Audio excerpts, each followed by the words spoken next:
सुनो, modification of root की NCERT पढ़ते हैं अपन, ठीक है, 5.1.2, ठीक है ना। अब देखो अपन सारा कुछ पढ़े हुए, बस तुम देखो कि कोई नया पॉइंट आ रहा नहीं आ रहा, ठीक है ना। Root in some plant change their shape and structure and become modified to perform functions other than absorption and conduction of water and minerals. यानी उसका प्राइमरी फंक्शन क्या है रूट का, वाटर मिनरल को एब्जॉर्ब करना। उसके अलावा अगर वो कोई काम करता है तो उसको क्या बोलेंगे, मॉडिफिकेशन, ठीक है। दे आर मॉडिफाइड फॉर, अब कौन से काम के लिए मॉडिफाइड होती है रूट। अब मॉडिफिकेशन में ऐसा तो नहीं है कि भाई मॉडिफिकेशन करे तो रूट में तुमने फोटो लेने का सिस्टम डाल दिया करके वीडियो देखते बैठे रूट में, ऐसा तो नहीं होने वाला है ना। ऐसा होगा कि नहीं होगा ना, मॉडिफाइड कुछ ना कुछ उससे रिलेटेड होंगी। तो स्टोरेज हो सकता है उसमें, सपोर्ट के लिए हो सकती है ना। उसके बाद में और क्या बोले अपने, बोलो एंड रेस्पिरेशन के लिए हो सकती है, ठीक है। और tap root of carrot turnip and adventitious root of sweet potato. अब देखो इस हिसाब से नहीं रखना है तुमको लाइन्स, मैंने जिस हिसाब से चार्ट की फॉर्म में बना के दिया ना उस हिसाब से रखना है। अगर ऐसा रखेंगे तो कंफ्यूज, क्योंकि पूरी डीप में एनसीईआरटी दी थी नहीं साफ तौर पे, है ना। और कहीं दी तो भी एक एक एग्जांपल इधर उधर का उठाकर होड़ लपेट कर पूरा वजन पट्टी करके रख दी है ना। तो इसलिए ऐसा नहीं करना है अपने को, सिर्फ पढ़ लेना है, एनसीईआरटी की लाइन छूटना नहीं चाहिए अपने। तो क्या बोला, स्टोरेज के एग्जाम्पल कौन सी है, टैप रूट में कैरोट और टर्निप, और एडवेंटिशियस रूट में स्वीट पोटैटो। उसने एस्पेरागस के एग्जाम्पल नहीं दिया, लेकिन फिर भी याद रखे तो, क्योंकि आगे आने वाला है अपने एस्पेरागस, इसलिए चलो ठीक है। Turnip and adventitious root of sweet potato get swollen, तो क्या करते हैं, बोलते फूल जाती है। अब स्टोरेज होगा। गाजर क्या होती है, नॉर्मल रूट से गाजर के अंदर क्या फर्क दिखता है अपने, फूल जाती, सिंपल। मूली क्या होती है, फूल जाती। बीट का तो बोलना ही नहीं पड़ता, उसका तो स्पेशल स्ट्रक्चर है ना। तो स्वेलन एंड स्टोर फूड, तो फूल जाती है और वो फूड को स्टोर करती है। वो फूलती इसीलिए क्योंकि उसमें फूड स्टोर होता है, फूलती ही इसीलिए क्योंकि उसमें फूड स्टोर होता है। Can you give some more such example, अगर सच मोर एग्जाम्पल पूछा तो अपन दे सकते हैं। एक कैरोट, कैरोट तो दिया हुआ है उसने, रेडिश दे सकते हैं अपन, मूली टैप रूट की, और एक एडवेंटिशियस रूट क्या, एस्पेरागस, ठीक है। चलो कैन यू गिव, है ना। हैव यू एवर वंडर, क्या तुम कभी चौंके, बोलते क्या तुमको कभी आश्चर्य हुआ इस बात का, किस बात का, व्हाट दोज हैंगिंग स्ट्रक्चर, वो लंबे लंबे लटकते स्ट्रक्चर क्या रहते हैं, जो बचपन में हमने देखते जिसको लटकते थे बहुत सारे, है ना, झाड़ पे रहते थे, बरगद के झाड़ पर। तो वो स्ट्रक्चर रहते क्या, वो स्टेम रहती है, फिर वो कौन सी चीज रहती है ना। Have you ever wondered what those hanging structures that support a banyan tree are, तो वो क्या रहते, वो एडवेंटिशियस रूट रहती। These are called prop root. अब वो एडवेंटिशियस रूट में भी अपने देखे थे सपोर्ट के लिए दो तरीके की रूट रहती है, एक स्टिल्ट रूट, एक प्रॉप रूट। जो बेस ऑफ दी स्टेम से निकलती है उसको क्या बोलते हैं, स्टिल्ट रूट, है ना। जैसे गन्ने के अंदर देखेंगे तुमने, गन्ना तो देखे ना यार, गन्ने में नीचे नीचे जो रहते जिसको अपन खाते नहीं फेंकते भी, खराब बोले नीचे का पार्ट है ना वो। और मेज, भुट्टे का अगर तुमने कभी वो देखे होंगे क्या खेत, तो वहां पर भी तुम देख सकते हैं। अपने को तो देखने में नहीं आता, लेकिन देहात वाले अक्सर देखते रहते, या फिर जिनके घर पे खेती है वो तो देखते। भुट्टे के अंदर नीचे नीचे में इस तरीके से सपोर्टिंग स्ट्रक्चर रहता, तो वो क्या रहती है, वो भी रूट रहती है। हाँ, उसको बोलते हैं, उसको स्टिल्ट रूट बोलते हैं। स्टिल्ट का कोई ऐसा मतलब नहीं है, बस नाम है वो, स्टिल्ट रूट, प्रॉप रूट, है ना। तो जो बेस ऑफ द स्टेम से निकलती है उसको स्टिल्ट रूट बोलते हैं, और जो ब्रांचेस से निकलती है, फिर स्टेम से निकलती है, डायरेक्ट स्टेम से नहीं, ब्रांचेस से जो निकलती है ना। अब बनियन ट्री में वो बेस ऑफ द स्टेम से नहीं निकलती है, ऊपर से निकलती है ना, तो वो क्या रहती है, प्रॉप रूट। समझ पा रहे तुम बात, दोनों का फंक्शन एक ही है, सपोर्ट प्रोवाइड करना, है। तो बनियन ट्री इतना बढ़ जाता, और वो इतना बड़ा झाड़ और छोटी छोटी ब्रांचेस पे रहेगा तो वो तो टूट जाएगी ना ब्रांचेस, तो इसलिए वो जमीन तक क्या आ जाती। वो बोले थे ना पुणे कि 1 किलोमीटर तक फैला होता है ग्रेट बनियन ट्री।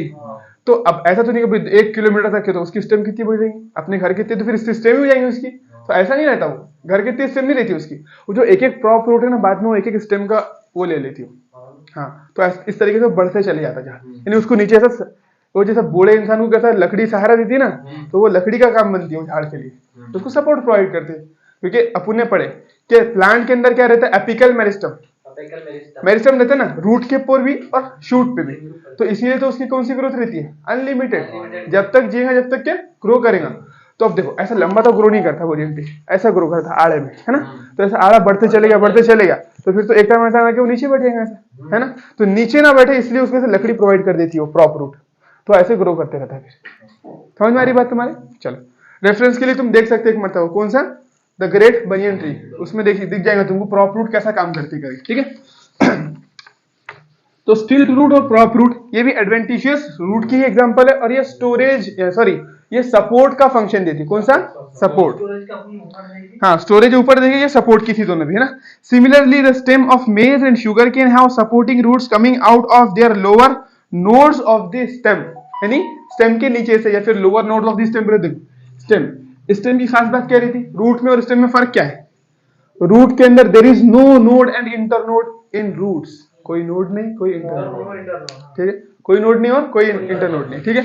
चलो, तो रूट के अंदर देखेंगे तो कोई भी नोड इंटरनोड नहीं दिखेंगे, लेकिन स्टेम में अगर तुम देखेंगे तो तुमको यहाँ पर डिस्टिंक्टली नोड भी दिखेंगे और इंटरनोड्स भी दिखेंगे।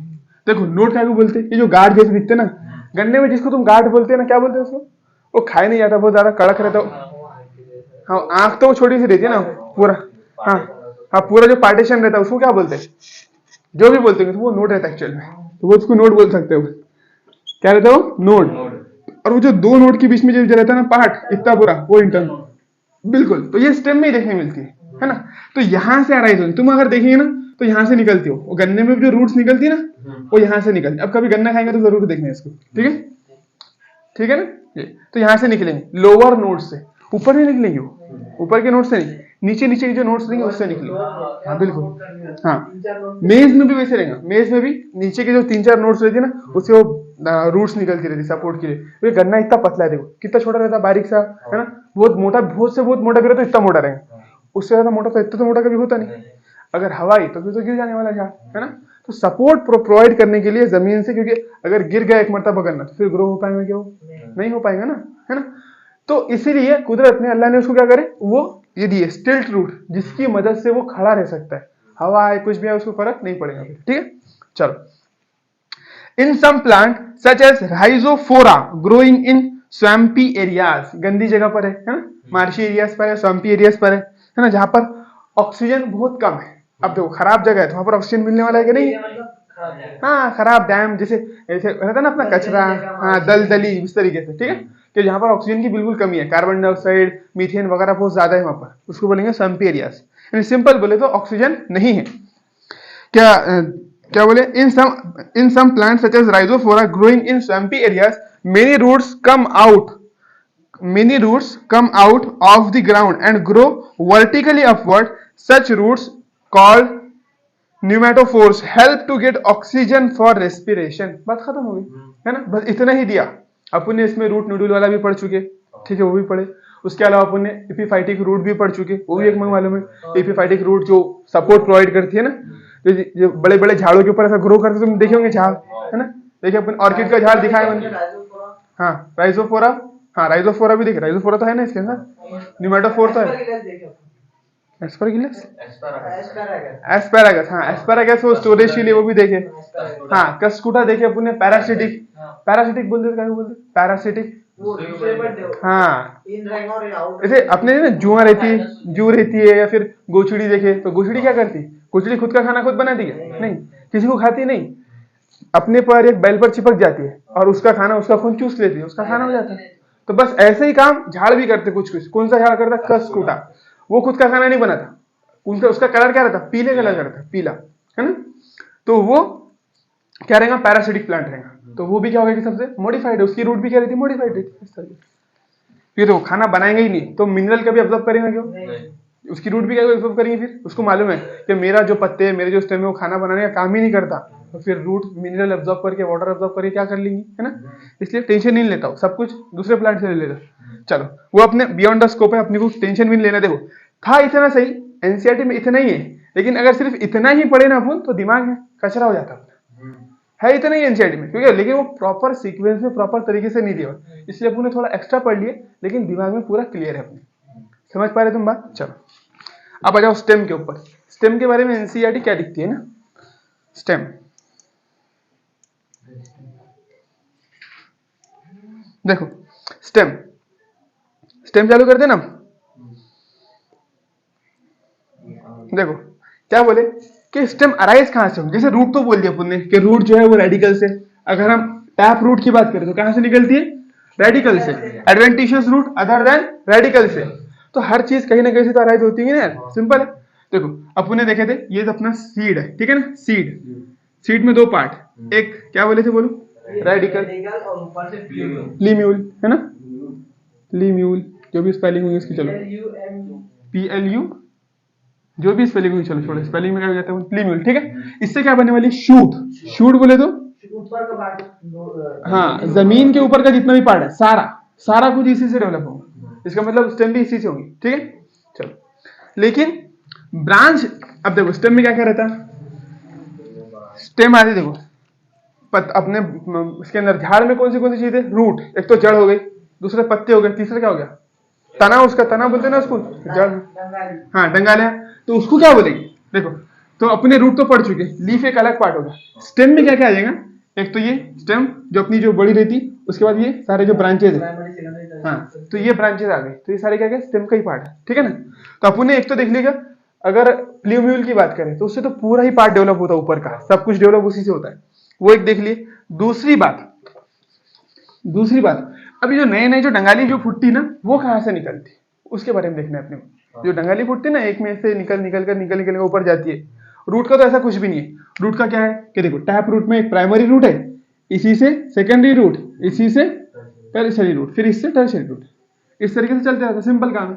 लेकिन स्टेम में ऐसा नहीं है। स्टेम में कैसा है, फिर देखो स्टेम की अगर हम बात करें ना, स्टेम में रहते बड, जिसके जरिए ब्रांचेस अराइज होती है अपनी, क्या होती है, बड के जरिए ब्रांचेस अराइज हुई। देखो देखो फॉर एग्जांपल,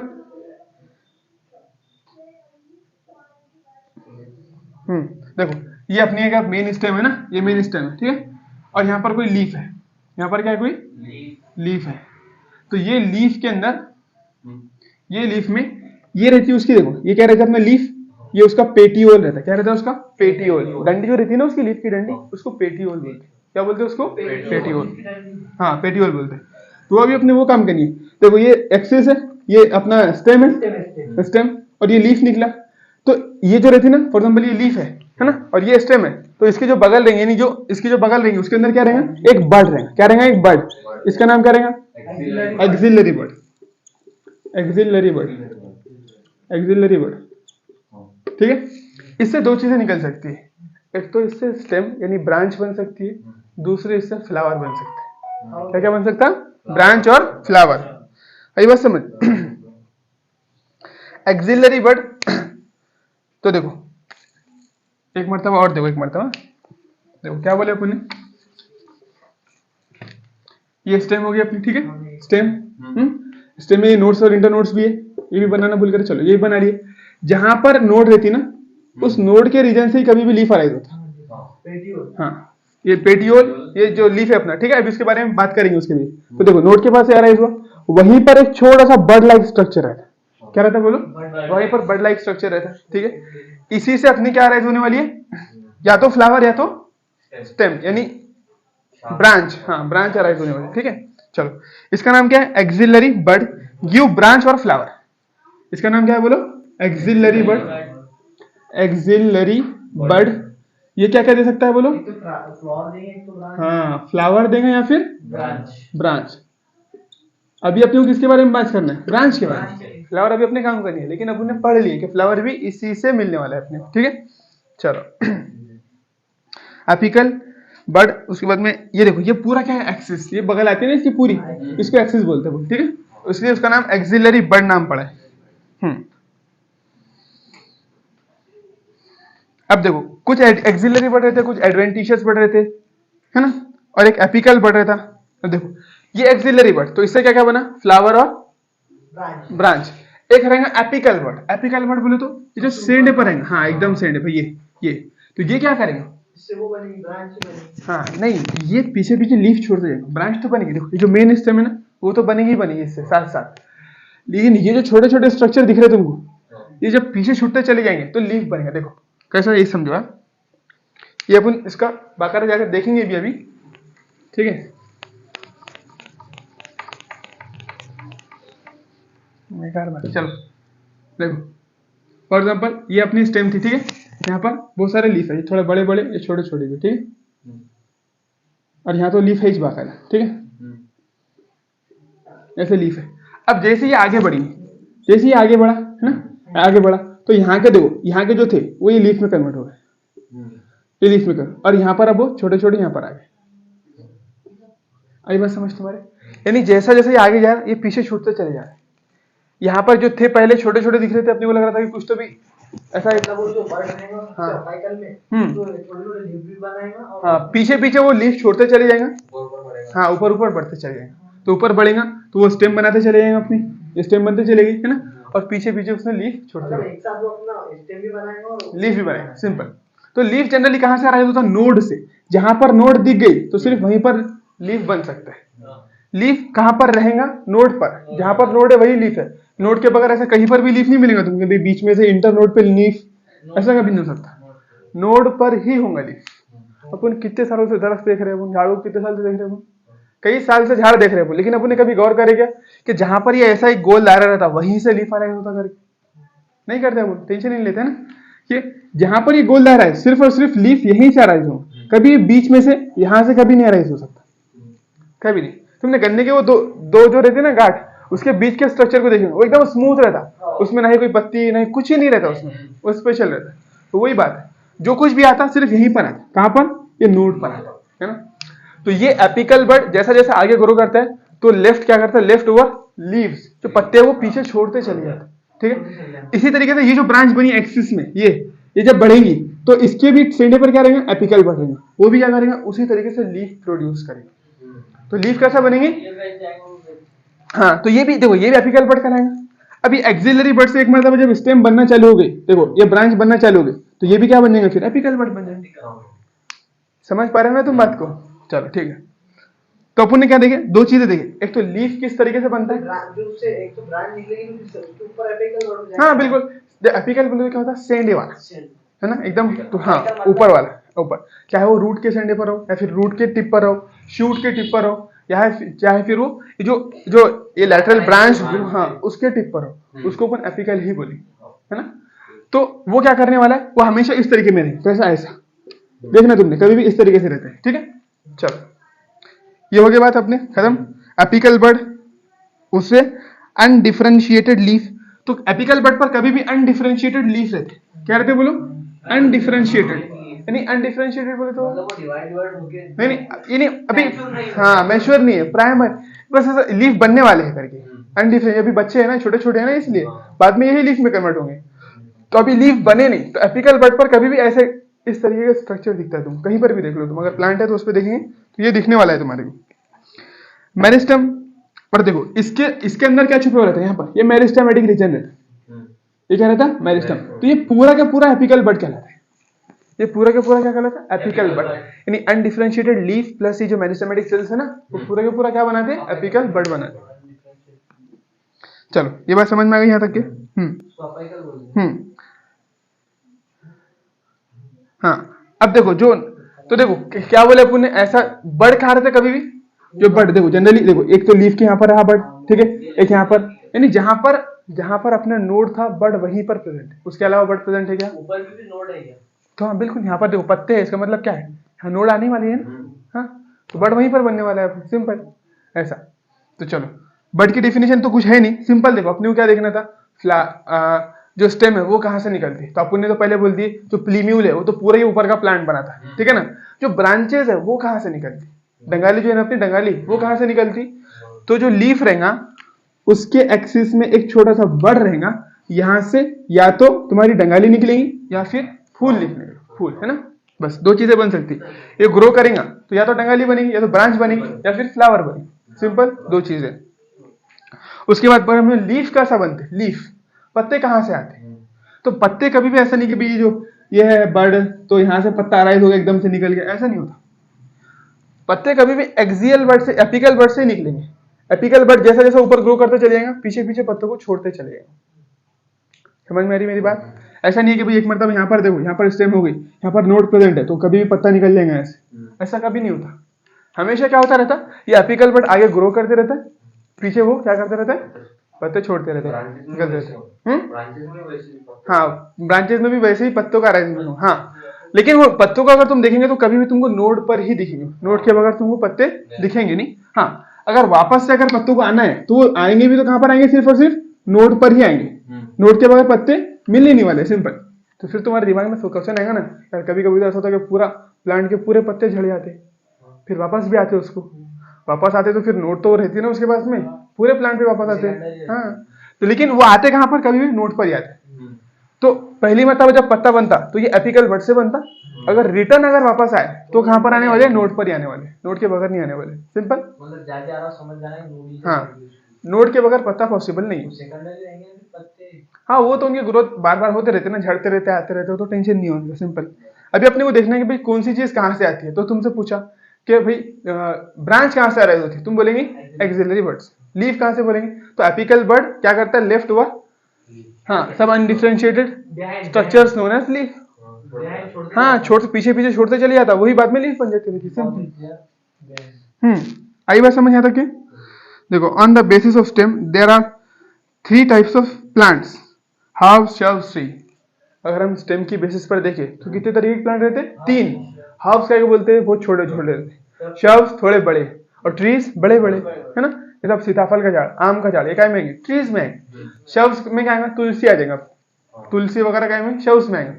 हर्ब्स के अंदर क्या आ जाएंगे, और छोटे छोटे प्लांट जो रहते हैं, हाँ, घास हो गई, या फिर तुम बोल सकते कि अपनी, हाँ, मेथी की भाजी, है ना। और क्या हो सकता है, पुदीना, समार, तो ये क्या होगी, श्रब्स में आ गया, ठीक है। चलो ऐसा, trees, trunk, herbs, green stem. देखो, हर्ब की अगर बात करें तो उनकी स्टेम ग्रीन रहती है, उनका फीचर क्या है, ग्रीन रहती है, ग्रीन, हरी। अब समार की स्टेम ग्रीन रहती है, पुदीने की ग्रीन रहती है, मेथी की भाजी ग्रीन स्टेम है। एग्जाम्पल टोमेटो बोले उन्होंने हर्ब्स की। श्रब्स में green to brown, green to brown. अगर तुम भाई वो देखेंगे क्या का, आलू का झाड़ देखो, या फिर कोई भी ऐसा थोड़ा थोड़ा बड़ा झाड़ देखे, तो उसके ग्रीन टू ब्राउन, बहुत ज्यादा कड़क, बहुत ज्यादा मोटी भी नहीं रहेंगी, और बहुत ज्यादा पतली भी नहीं रहेंगी, बीच में गिरेंगे इस तरीके, तो क्या बोलेंगे उसको, श्रब्स बोल देंगे अपन, यानी थोड़े बड़े झाड़। और ट्रीज तो कंप्लीटली ब्राउन स्टेम रहती है ना, कथिया कलर की स्टेम रहती है उसकी। चलो, तो स्टेम मॉडिफिकेशन पढ़ने से पहले अपन थोड़ा चीजों को देखकर आते, फिर बाद में पढ़ेंगे, ठीक है। कुछ पढ़ी नहीं यार। देखो, stem, what are the features that distinguish a stem from root. चलो बोलो जल्दी जल्दी, कौन से ऐसे फीचर्स है जो रूट को स्टेम से, या फिर स्टेम को रूट से अलग कर, एक एक करके बोलना, एक एक, हाँ बोलो, चलो। पहला है, हाँ, प्लीम्यूल से अराइज होती है, ठीक है। चलो, और बोले, था कोई भी, जड़ को, जड़ और तनी के अंदर कौन सा डिफरेंस है, एक था कोई भी। हाँ चलो, टहनी एब्जॉर्प्शन नहीं करेंगी, वाटर वगैरह, ठीक है। चलो, और यानी स्ट्रक्चरल बताओ जो आपने अभी देखे। हाँ, उसमें लीफ रहते बिल्कुल, हाँ, बड नहीं रहेगा, हाँ, नोड और इंटरनोड भी उसमें नहीं रहेगा, तो ये सारे किस में रहेंगे, स्टेम में रहेंगे। हाँ चलो, ये सबसे इंपॉर्टेंट क्या है इसके अंदर, नोड और इंटरनोड की बात, कि नोड और इंटरनोड सिर्फ और सिर्फ काय में रहेगा, अपने स्टेम में रहेगा। लीफ उसमें रूट में रहेगा, जड़ में नहीं, कोई रूट नहीं, कोई इंटरनोड नहीं उसके अंदर, सिंपल, कोई टेंशन ही नहीं। पता अगर नोड इंटरनोड, ये सारी कहानी क्यों हुई इसकी, इसके ऊपर ब्रांच, इसके ऊपर पत्ते क्यों आए, वो इसीलिए आए क्योंकि यहाँ पर नोड और इंटरनोड है ना। ये basic difference. The stem is the ascending part, ascending चढ़ता हुआ, है ना, ascending part of the axis bearing branches. Axis क्या बोलते हैं, जो ऐसा रहता है ना, जो पंखे की जो डंडी दिख रही है उसको बोलते हैं एक्सिस, एक्सिस, जिसके ऊपर सारा चीज जो रहता है जुड़ा रहता है। हाँ, यानी जो खड़ी वाली जो स्टेम है, मोटी वाली, वो एक्सिस होगा। उसके उस एक्सिस स्टेम क्या रहती है, उसी को तो स्टेम बोलते हैं ना, तना, तना इसको बोलते हैं, तो सबसे मेन जो प्लांट में रहता है, जिससे सारी ब्रांचेस टूटती है, उसको एक्सिस बोलते हैं। तो स्टेम क्या है बोलते हैं, बिल्कुल, ब्रांच बियरिंग एक्सिस है, यानी ऐसा एक्सिस जिसके ऊपर ब्रांचेस है ना, ऐसा तना जिसके ऊपर टहनियां है, या फिर क्या बोल सकते हैं उसको, बोल, हाँ बिल्कुल, बिल्कुल, फ्लावर भी है। तो stem is the ascending part of axis bearing branches, branches है, लीफ भी है, साथ साथ फ्लावर है, फ्रूट है, सारी चीज है, सारी चीज है। उसको स्टून क्या बोलते हैं, उसको स्टेम बोलते हैं, यानी स्टेम बेसिकली बीच वाला जो तना रहता है ना, उसको बोलते हैं, ठीक है। चलो, इट डेवलप्स फ्रॉम द प्लीम्यूल, बोले अपन ने प्लीम्यूल से ग्रो करेगा, ऊपर का पूरा जितने भी महाभारत ऊपर जितनी भी कहानी है वो सारी कैसे ग्रो करी, प्लीम्यूल से। हाँ, plumule, from the plumule of the embryo of germinating seed the stem bears node and internode. Stem पे क्या खास होता है, नोड और इंटरनोड होता है, याद रखना। The region of the stem where leaves, अब नोड की डेफिनेशन क्या होगी, स्टेम का वो रीजन, देखो यहाँ पर अगर इसमें देखेंगे तुम, तो यहाँ पर तुमको एक अलग कोई नहीं, कुछ नहीं दिख रहा, नोड सिर्फ उसी को बोल सकते जहां से लीफ निकल गया उसको नोड बोल, कोई एक अलग, जैसे गन्ने में एक अलग ढंग के एक अलग सा स्ट्रक्चर दिखता है तो उसको नोड बोलते हैं। यहाँ पर ऐसा जरूरी नहीं हर प्लांट में उस अलग सा स्ट्रक्चर दिखी करके नोड जैसा, बस जो रीजन से लीफ अराइज हुआ वो तुम्हारा नोड। बिल्कुल, वो भी नोड से अराइज होता। सुनो सही बोलो ना, देखो स्टेम की डेफिनेशन, नोड की definition, the region of the stem where leaf are born are called nodes, while internodes are the portion between two nodes. Two adjacent node के बीच के जो पोर्शन है उसको क्या बोल रहे हैं, बोलो internodes. The stem bears bud, stem के ऊपर क्या होते हैं, बर्ड्स भी होते हैं। दो तरीके के बड, एक एक्सिलरी बड, एक एपिकल बड। एक एक्सिलरी बड और एक एपिकल बड। हाँ बोल, बिल्कुल बिल्कुल नोट से अराइज होंगे ना। और एपिकल बड वो भी नोट से, दोनों में नोट से अराइज। हाँ सही, मतलब जो भी स्टेम से अराइज होगा वो सब नोट से ही होगा, है ना। बिल्कुल। देखो क्या बोले अपन ने, स्टेम क्या रहती, ब्रांचेस वगैरह सारी चीजें रहती ना इसमें। तो देखो लीफ तो नोड से अराइज हुआ, ठीक है, लीफ के एक्सिस में एक बड रहता, इनकी पोजीशन याद रखो, कौन सी ये बड कहां से अराइज होता वो टेंशन की बात नहीं। हाँ लीफ कहां से अराइज होता वो काम की बात है। लीफ नोड से निकलता ये याद रखना है, बड कहां से निकलता ये टेंशन नहीं, बड की पोजीशन ये कहां पर रहता हूं, है ना। तो निकलता तो स्टेम नोड से ही वो, लेकिन अब एपिकल बड नोड वो खुद ही नोड बना था ना, स्टेम से निकलने का, नोड से निकलने के बजाय वो खुद ही नोड बनाने वाला है, नोड छोड़ते रहता ना आगे आगे इस तरीके से। तो अपन बोल सकते हैं कि जो बड लीफ के और स्टेम के एक्सिस में उसके बगल में रहेगा उसको बोलेंगे एक्सिलरी बड। हाँ, और जो बड एकदम टर्मिनल पोजीशन पे रहेगा यहाँ पर, देखिए ना, इसको क्या बोलेंगे, इसको क्या बोलेंगे, एपिकल बड, है ना, एपिकल बड। बस ये दो वर्ड पढ़ना है अपने को, एक एक्सिलरी एक एपिकल। एक्सिलरी बड से फ्लावर या फिर ब्रांच, एपिकल बड जैसा जैसा आगे ग्रो करेंगे पीछे पीछे लीफ, हाँ पत्तों को छोड़ते रहेंगे, ब्रांच बढ़ते जाएंगे, सिंपल। तो आगे आगे स्टेम बढ़ते चले जाएंगे, पीछे पीछे पत्ते छूटते चले जाएंगे। हाँ हाँ, large number of leaf left behind बोल सकते हैं, बिल्कुल। इतना काय कुछ अपने को बस समझना है ना, टेंशन ही नहीं, लिखना तो अपना थ्री एग्जाम थोड़ी है, ठीक है ना। चलो तो अब मैं जो चीज बोल रहा था बोल गया है। हाँ देखो यहाँ मेरिस्टेमेटिक सेल्स रहेंगे, एपिकल बड में खास बात क्या है, दूसरी मेरिस्टेमेटिक सेल्स भी रहेंगे यहाँ पर। यहाँ पर क्या होगा, पहले स्टेम बनना चालू होगी फिर उसमें मेरिस्टेमेटिक सेल्स आएंगे उसके एपिकल, है ना। लेकिन यहाँ पर ऑलवेज मेरिस्टेमेटिक सेल्स है, तो इसी मेरिस्टेमेटिक सेल्स की वजह से हमेशा वो ग्रो करते रहता है। अब जरूरी नहीं कि वो ऐसे ही जाएगा, वो ऐसा भी जा सकता है, फिर ऐसा जाएगा, बस ऐसे चलते रहे। रूट में जो मेरिस्टेमेटिक सेल्स थे तो वो सिर्फ डिवाइड कर रहे थे, उनका साइड वाला कुछ भी जहां इलॉन्गेशन किसमें था। हाँ लेकिन इसमें मेरिस्टेमेटिक ही है डिवाइड के बाद। हाँ बिल्कुल, देखो यहाँ पर भी ऐसी है, यहाँ पर डिवाइड करेंगे फिर थोड़ा नीचे सरकेंगे तो फिर ग्रोथ करेंगे, फिर वो उनको मैच्योर हो जाएंगे, फिर ऐसा होगा। यहाँ पर तो कुछ दिया नहीं, यहाँ पर रीजन्स नहीं दिया कि भाई ऐसा रीजन वैसा रीजन, जैसे रूट में रीजन दिए थे ना, बस समझ लो वही है वही। पहले ये डिवाइडिंग, मेरिस्टेम का मतलब उनका कोई फंक्शन नहीं रहता, बस वो डिवाइडिंग सेल्स रहते हैं। वो जो सारे फीचर वहां पड़े थे ना कि thin wall, dense cyto, protoplasm, तो वो सारी चीजें यहाँ पर भी वैल्यू है ना, बस दिया नहीं। तो सोच लेना अपने को, थोड़ा बहुत अपने को भी तो दिमाग चलाना पड़ेगा ना, कि रूट में बाकायदा 3 रीजन कर दिया। अब यहाँ रीजन का सवाल ही नहीं है,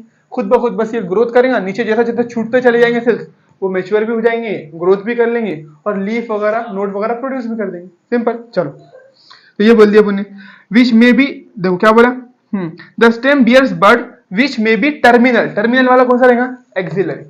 एपिकल, सॉरी एपिकल बड कौन सा है, टर्मिनल। टर्मिनल में तो एंड पर है ना, एकदम लास्ट में है ना, टर्मिनल बोले थे। वो टर्मिनल भी रहेंगे और एक्सिलरी भी। हाँ, तो द स्टेम बियर्स बड विच में बी टर्मिनल और axillary. Stem is generally green, generally green रहता बोलता व्हेन यंग, कब, जब वो छोटा रहता है। अब देखो अगर ये देखिए तो उसकी जो ऊपर ये स्टेम है ना वो ग्रीन कलर की, क्यों, वो जब छोटा है तो यंग एज में छोटा रहता है तो ग्रीन रहता है। तुमने देखे ना कभी भी छोटा सा प्लांट रहता तो अगर आम का भी झाड़ है वो, तो उसकी स्टेम कैसी रहती है, ग्रीन कलर की, हरी कलर की, बिल्कुल। And later often becomes woody and dark brown, और जब वो बढ़ते रहता बढ़ जाता बहुत ज्यादा तो वुडी लकड़ा हो जिसके अंदर आ जाता है और वो डार्क ब्राउन कलर की हो जाती है, simple. The main function of stem, stem का मेन फंक्शन क्या है, प्लांट को सपोर्ट देना, सीधे बात है ना। तो the main function of stem is spreading out branches bearing leaves. तो देखो क्या क्या फंक्शन है, प्लांट को सपोर्ट देगा, उसके बाद उसमें से ही ब्रांचेस, उसमें से ही लीफ, उसमें से ही फ्रूट निकलेंगे, यानी हर चीज उसी के ऊपर जुड़ी हुई है ना। एक ऐसा स्ट्रक्चर प्रोवाइड करा कि सारी चीजें उससे जुड़ सके, सारी चीजें उससे निकल सके, है ना। कि flowers and fruit, it conducts water minerals and photosynthesis. तो ग्रीन स्टेम फोटोसिंथेसिस भी करती है, ग्रीन स्टेम है, सारी नहीं, वुडी स्टेम नहीं करती, ग्रीन वाली। कंडक्ट करेगी रूट हाँ से। हाँ, पानी जैसे रूट में जो पानी तो रूट से पीता हुआ, तो स्टेम क्या करती है फिर रूट से पानी लिया वो पत्ते, हर पत्ते तक के पहुंचाती है, क्योंकि फोटोसिंथेसिस के लिए वाटर की जरूरत है ना, तो वो क्या करेगी, conduct water minerals and photosynthesis भी करती है। कौन सी स्टेम, लेकिन ग्रीन स्टेम सिर्फ, हर स्टेम वाटर पहुंचाती है, मिनरल पहुंचाती है, सिर्फ ग्रीन स्टेम फोटोसिंथेसिस करती है। चलो उसके बाद some stems perform the function of storage of food, support, protection of the vegetative propagation. अब कुछ स्टेम इसके अलावा जो फंक्शन करती है, जैसे सपोर्ट स्टेम का फंक्शन था क्या, एक्स्ट्रा यानी कुछ एक्स्ट्रा सपोर्ट देना, वो उसका फंक्शन नहीं है। या फिर बोले तो प्रोटेक्शन का, प्रोटेक्ट कर रही है तो उसको बोलेंगे, उसको मॉडिफिकेशन में ले लेंगे। इन कामों के अलावा जो हटकर थोड़ा बहुत काम करिए ना, एडवांस फीचर जो आएंगे उसमें, उसको अपन स्टेम मॉडिफिकेशन बोलते हैं। वेजिटेटिव प्रोपगेशन मतलब ग्रोथ, जैसे अब दो तरीके का रिप्रोडक्शन रहता है ना, एक सेक्सुअल एक असेक्सुअल।